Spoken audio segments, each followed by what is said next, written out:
Welcome, deep divers. Today we're cutting straight to the chase.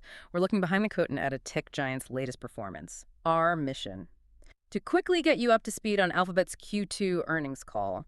The key takeaways, really, from CEO Sundar Pichai's remarks on July 23rd in this whole deep dive. It's based entirely on what he said. So think of this as your shortcut to understanding their strategy, their direction, and maybe some surprising bits you missed. Exactly. And we're not just going to read out numbers. We want to understand why they matter. What do they tell us about the bigger picture, especially, with AI just accelerating everywhere? Okay, let's unpack this then. Right at the top, the CEO sounded pretty upbeat, called Q2 a standout quarter, said there was robust growth across the company. Oh, definitely. You can feel the optimism. And the big theme, the thread running through everything, was AI, how it's boosting basically every part of the business, driving real momentum. So when he says standout, what does that actually look like? What were the highlights? Well, he backed it up. Search, double-digit revenue growth. Yeah. YouTube and subscriptions, strong performance, great momentum. And Google Cloud had, and I quote, another great quarter. Strong growth in revenue, backlog, profitability. Yeah. Its annual run rate is now over $50 billion. 50 billion. Okay, that's definitely standout territory. But you know what caught my ear? Something about YouTube Shorts. Ah, yeah. He mentioned a surprising fact about revenue. Said that in the US, Shorts now make as much per watch hour as traditional in-stream video. Right. And in some places, even more. Exactly. It even exceeds in-stream's rate in some countries. I mean, how big a deal is that? Yeah. Is Shorts now a proper revenue engine? Oh, it's incredibly significant. Seriously, not just for YouTube, but like for the whole digital ad world, for a newer format like Shorts to match, let alone beat traditional video monetization per hour. That shows the short-form ad market has really matured. Advertisers are clearly comfortable there now, and, well, YouTube seems to have figured out how to make the ads work effectively. It makes Shorts a real, sustainable business, not just something to get users hooked. Fascinating shift. And the CEO ties all this strong performance back to their long-term strategy, this differentiated full-stack approach to AI. What does that actually mean, full-stack in Google's world? Is it just jargon, or is there real substance there? No, there's definitely substance. He laid it out pretty clearly. It's got 3 layers, basically. First, AI infrastructure, like data centers, computing power, networks. Second, world-class research, developing the actual AI models like Gemini and the tools developers use. And third, getting that AI into their products and platforms, search, workspace, Android, bringing it to users. So it's like controlling the whole pipeline from the silicon chip all the way up to the app you use. Okay, let's peel that back a bit. Layer 1, AI infrastructure. What makes Google's setup different? What's giving them an edge? Well, they got this huge global network of data centers specifically optimized for AI. And crucially, they offer the widest range of hardware. They have their own custom chips, the TPUs, tensor processing units, which are built for AI, but they also offer plenty of GPUs, which are industry standard. This mix, plus their storage and software, lets them really fine-tune the computing power for whatever AI task is needed, whether it's training a giant new model or running it efficiently for millions of users. And you can see the impact, right? He said nearly all the big generative AI startups, the unicorns, use Google Cloud. Plus, research labs like Safe Superintelligence and Physical Intelligence are specifically using their TPUs. So that investment in their own tech seems pretty vital. Well, it's absolutely critical. It's not just about meeting demand, which is exploding. It also gives them a potential edge on performance and, importantly, cost. When you design everything yourself, the chip, the software, the cloud, you can find efficiencies that others, maybe relying on off-the-shelf parts, might not get. It's a real strategic advantage for their AI goals. Makes total sense. Okay, layer 2, the AI research, the models, the tools. What's new and notable there? They're pushing ahead with the Gemini 2.5 family. These are their hybrid reasoning models. He mentioned industry-leading performance in tests.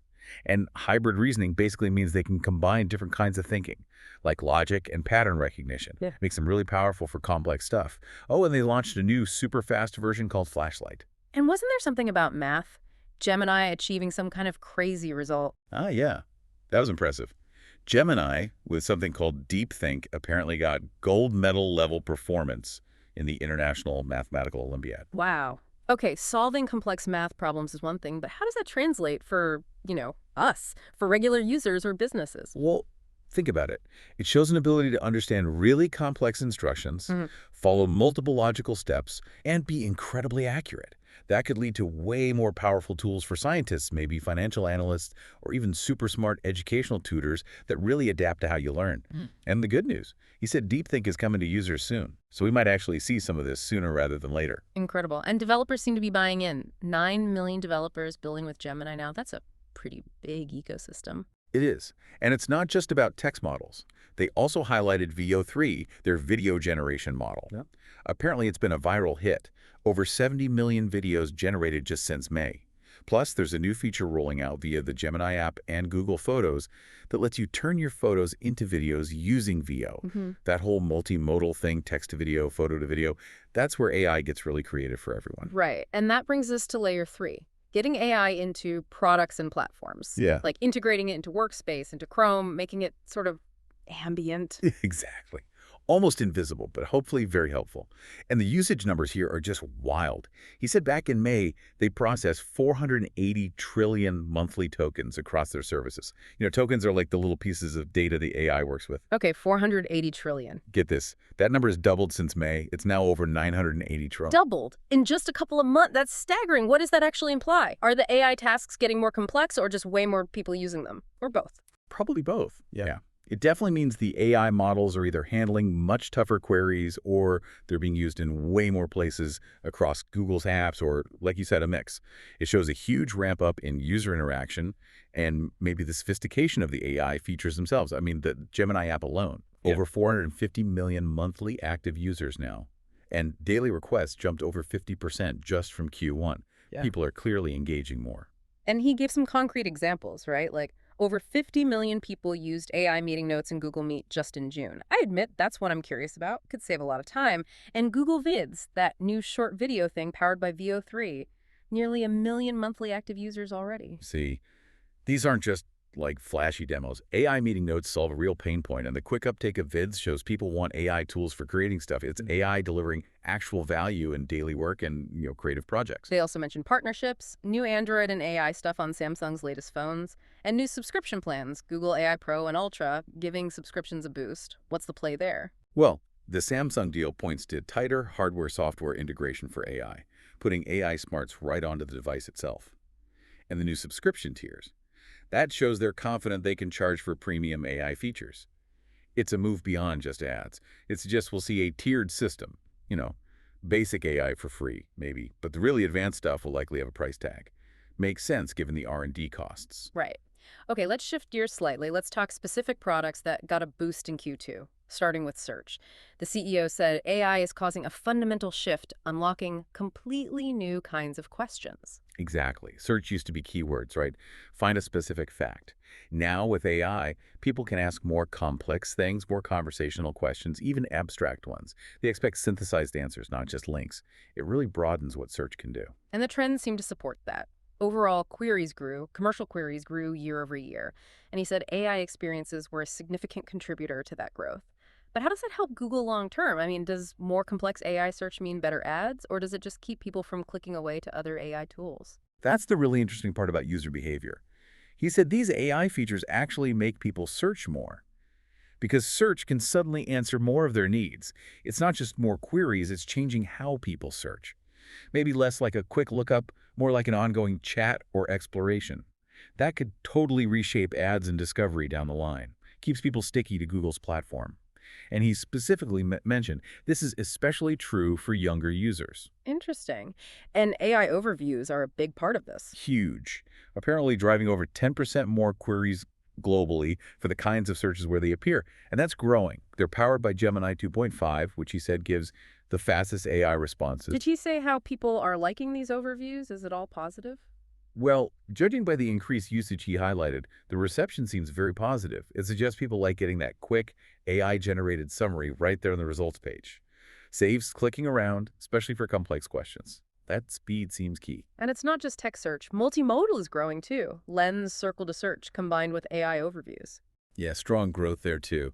And again, he pointed out it's most pronounced among younger users. Which makes sense, right? Combining images, text, gestures, it's just a more natural way to ask questions sometimes, especially for a generation used to visual stuff. Think identifying a plant from a photo or circling a math problem. Yeah. So many possibilities. They also mentioned AI mode. This end-to-end AI search experience, very positive feedback. Over 100 million monthly users already in the US and India. What exactly is AI mode aiming to be? It feels like, well, maybe both a bridge to the future and a distinct offering right now. It's clearly built for those longer, more complex questions where just a list of links won't cut it. It positions search less as a lookup tool and more as an AI assistant that can reason and synthesize information.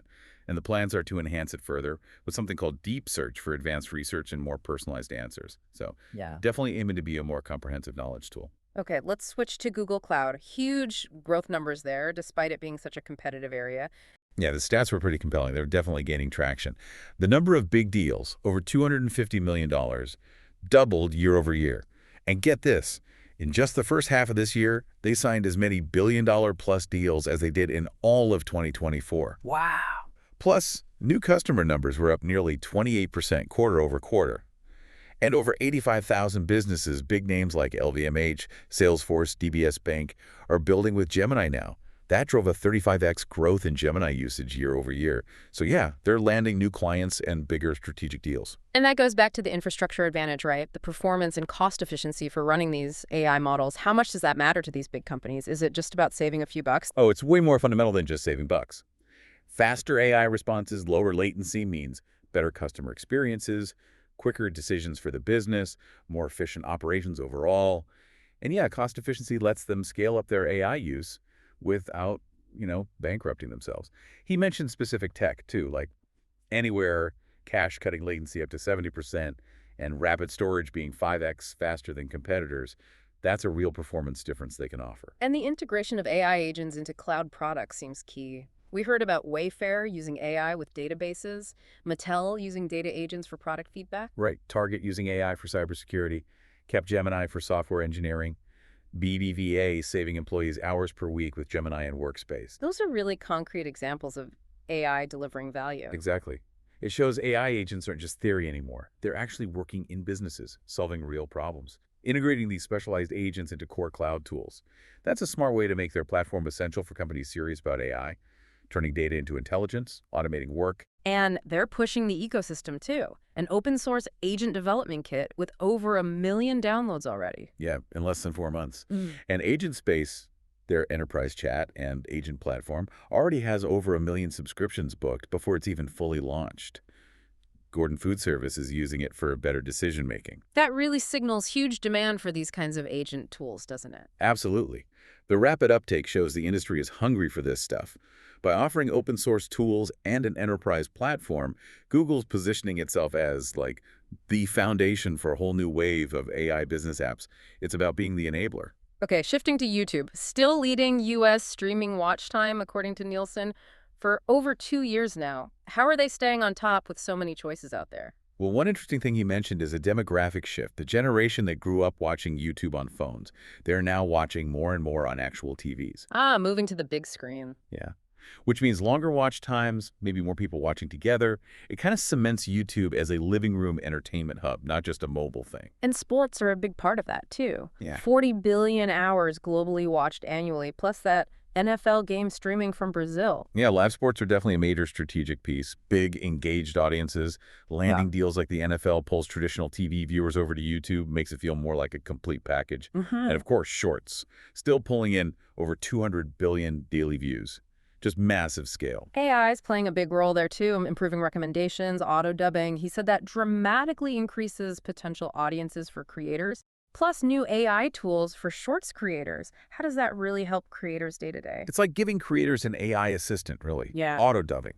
Yeah. Instantly global audience. Minimal extra work. Better recommendations mean their videos find the right viewers, less struggle to get noticed. And the new tools can help with editing, suggest trending topics, even spark ideas. Lets creators focus more on being creative, less on the technical stuff. YouTube's also adding more subscription options, right? Premium Lite expanded to 15 more countries. It's about flexibility, offering a cheaper ad-free option for people who don't need all the premium features. It broadens their subscriber pool, adds revenue beyond ads. Smart diversification. Okay, last big area, Waymo. Autonomous driving still feels cutting edge, maybe a bit further out for most people. Well, they're definitely scaling up. The recent expansion was pretty aggressive, launched in Atlanta, doubled the service area in Austin, expanded significantly in LA and the Bay Area. That suggests they're getting more confident in the tech and clearing regulatory hurdles, hitting a new phase of operational capability maybe. And they launched teen accounts in Phoenix. For 14 to 17-year-olds, what's the thinking there? That's a really interesting move. It implies a very high level of trust in the system's safety, right? Yeah. Extending it to minors. It also signals their long-term vision, making autonomous ride-hailing just a normal part of city life, integrated into family routines. And the big number, 100 million miles driven autonomously on public roads. That's a lot. It's an incredible amount of real-world data. Every single one of those miles, especially through different cities and conditions, helps train and validate the Waymo driver AI, makes it smarter, safer. And they're not stopping. Testing in over 10 cities this year, including tough ones like New York and Philly, they hope to eventually offer rides in all of them. It's all about gathering more diverse data to speed up commercialization. Wow. What a quarter indeed. So summing up, it really feels like AI wasn't just mentioned a lot, it was the story, touching everything from search to cloud to Waymo. Absolutely. It's clearly the engine driving growth and innovation across the board. No longer just a feature, more like the core operating system now. So what's the big takeaway for you, listener? I think it shows that this whole full-stack AI investment, it's not just talk. It's actually translating into better products, new capabilities that businesses are using right now. Search gets smarter, apps save you time, you get new creative tools. AI is actively reshaping the digital stuff you interact with daily. Yeah, it's definitely becoming more integrated, more normal. Which leads to our final thought for you to chew on. As AI keeps weaving itself deeper into our everyday tools and services, moving past novelty into just plain utility, what's next? What new kinds of problems or interactions do you think AI will tackle, and how might that fundamentally change how you work or play or just connect with the world around you?